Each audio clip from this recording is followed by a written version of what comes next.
going to take the physical examination of a patient. So first, what you're going to do is you're going to introduce yourself to the patient and ask some consent, and also you're going to sanitize your hand in front of the patient and ask the patient some questions. So let's start. Hello, sir. Good morning. Good morning, Doc. How are you today? I'm fine, Doc. So, by the way, sir, my name is Hershey Roscole, and I am a medical student at University of Southern Mindanao, and I am here in order to assess your physical examination. And I would like to inform you, sir, that I am going to touch some parts of your body. Is it okay for you, sir? Okay, Doc. Okay. So, first, I am going to sanitize my hand.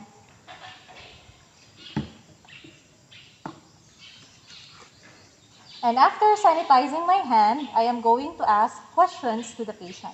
What is your name, by the way, sir? I'm Rogelio Tripoli, Doc. And when is your birthday? September 29, 1959, Doc. Okay. So I am going to ask you, sir, why are you here today? I want to have a physical annual examination, Doc. Okay. And can you remember where are you today? I am in the hospital, Doc. Very good. So first, we are going to check the height of the patient. So, sir, can you stand here? Yes, Doc. Do you remember what is your height, sir? I remember in 5 feet and 4 inches. Okay, so his height in centimeter is 165 centimeter. And then, sir, can you forward? Okay, let's measure your weight. His weight is 69 kilograms. Sir, please Thank you, Doc. sit down. So since there is height and also weight, the BMI, if we are going to calculate, the BMI of the patient is 29 BMI. And then this is a sign of overweight. So let us remind the patient of what are the foods that he is going to intake in the future. Sir, let me remind you that your BMI is overweight, so please be cautious of the food that you are going to eat. Okay, sir? Okay. So now let's check the vital signs of the patient, sir. Can I? Okay. Then, sir, I am going to insert this one in your finger. Okay. So this pulse oximeter is going to check the O2 saturation of the patient. So when determining the finger that you are going to put the pulse oximeter, it should be pinkish and hot in order to get the O2 saturation well. Okay? So the patient's O2 saturation is 98. It's inside the range of 95 to 100, which is the range of normal O2 stat of the patient. So it's good. Now next is we are going to determine the pulse rate of the patient. So sir, let me get your hand, and then I am going to palpate the pressure in this radial artery here. Okay. And I am going to count the pulse of the patient. The normal pulse is 60 to 100.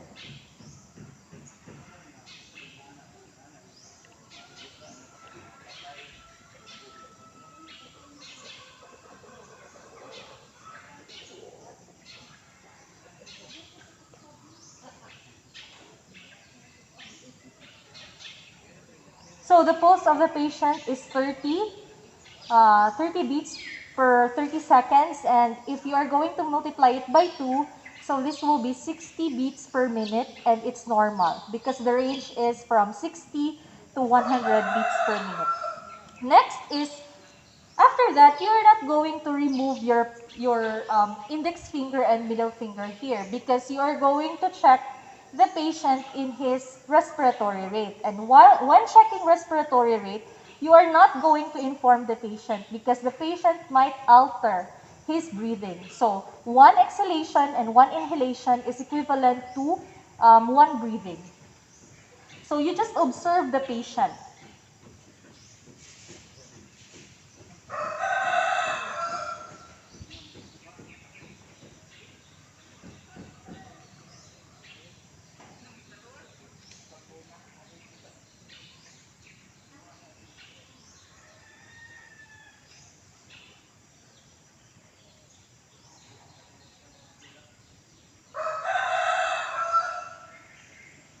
Okay, so the patient has 16 breathing per minute, so it's normal.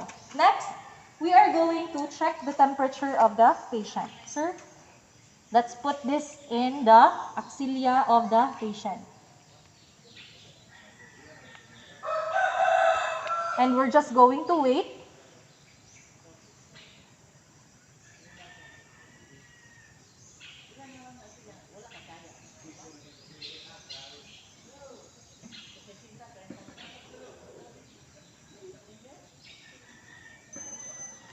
Okay. So the patient's temperature is 36.5, which is normal. Next, sir, I am going to take your blood pressure. So I want you to remove your sleeves here. And then I am going to put the cuff on the antibrachial part.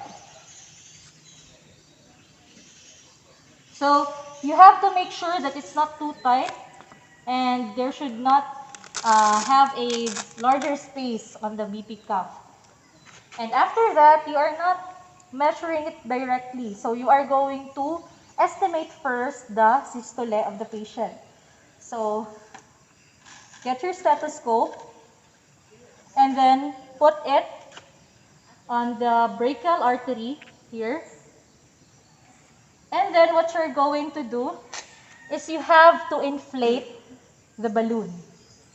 So make sure it's closed and then inflate.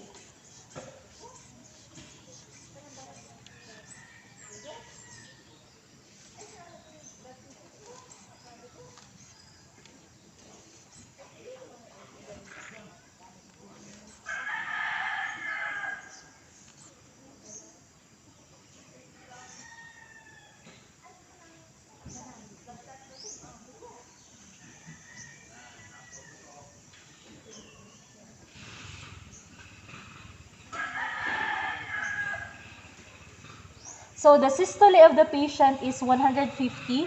We are going to add 30 millimeter mercury for its systole.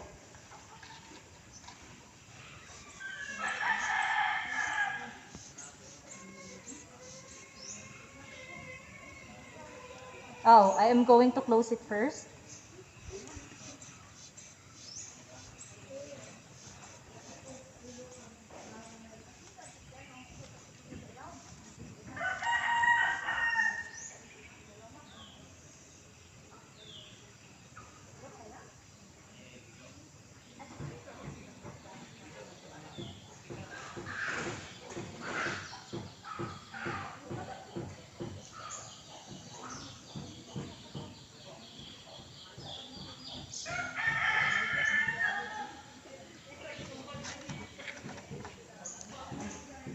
Okay. So the patient's blood pressure is 120 over 90, which is normal.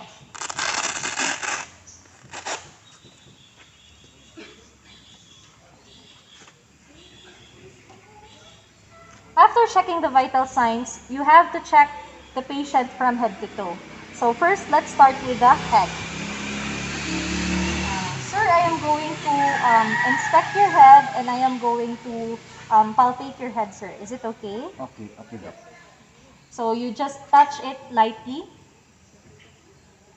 Okay, the head of the patient is normocephalic and there are no lumps found on the head of the patient. Next, sir, I am going to inspect your eyes.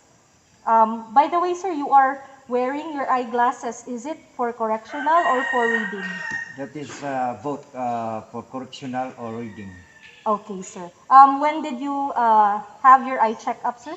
Last time? Last year. Okay. So please remove your eyeglass, eyeglass, sir. Okay, no problem, Doc. Okay. Next, I will check the eye if it's responding to the light.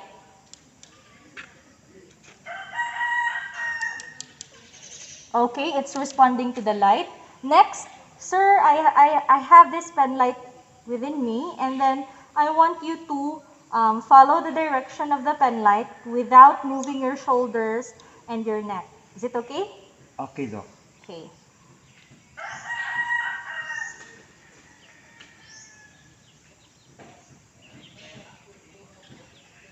Okay.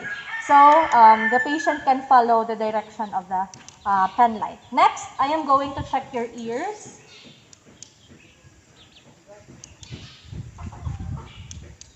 Do you have instances, sir, that you cannot hear properly? Or No. no? Okay. So next is, sir, can you remove your face mask, face shield, face mask? Okay. I want you to tilt your head, and then I am going to inspect your nose. Okay. So there are no redness or lump inside the nose. Next, I am going to check the mouth of the patient.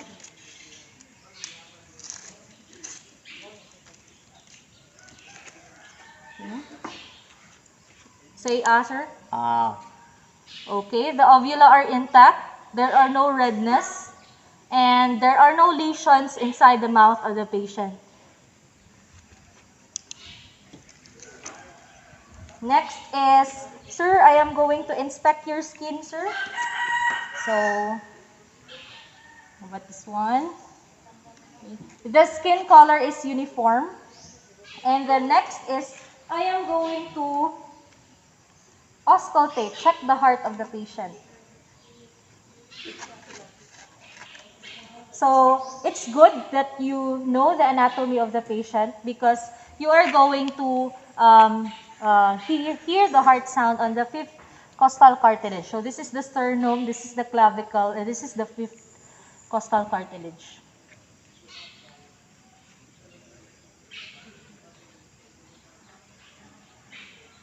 Okay, next, here at the second intercostal cartilage.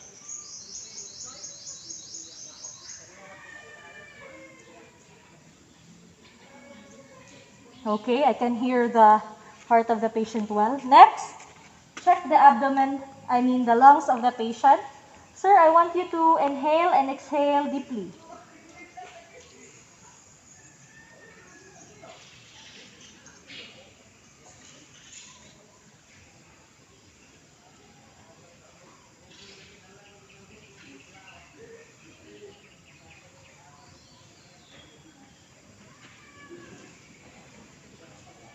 Okay. So there are no crackles on his lungs. Next is, I am going to check the stomach of the patient. Sir, can you remove the t-shirt? Okay, that's it. And then I am going to inspect first. If there are lesions, there are none. Next is, I am going to apply light touch on the stomach of the patient. Okay. Do you feel any pain, sir? No, Doc. How about if I do deep touch? No, Doc. Okay, thank you, sir. And then I am going to hear, okay, the sound on the stomach.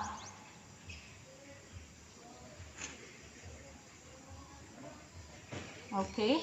And also, I am going to percuss.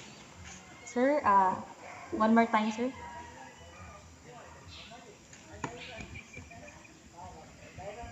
Okay, it's good. It's normal. Next, sir, can I check your joints, sir? Okay. I am just going to move your joints. Okay, okay, Doc. Do you feel any pain, sir? No. 0 being the lowest and 10 being the highest. No, Doc. How about the next one? Do you feel any pain, sir? No, no, Doc. Okay. And I am going to check the pulse of the patient here on the ankle. Next, on the other side.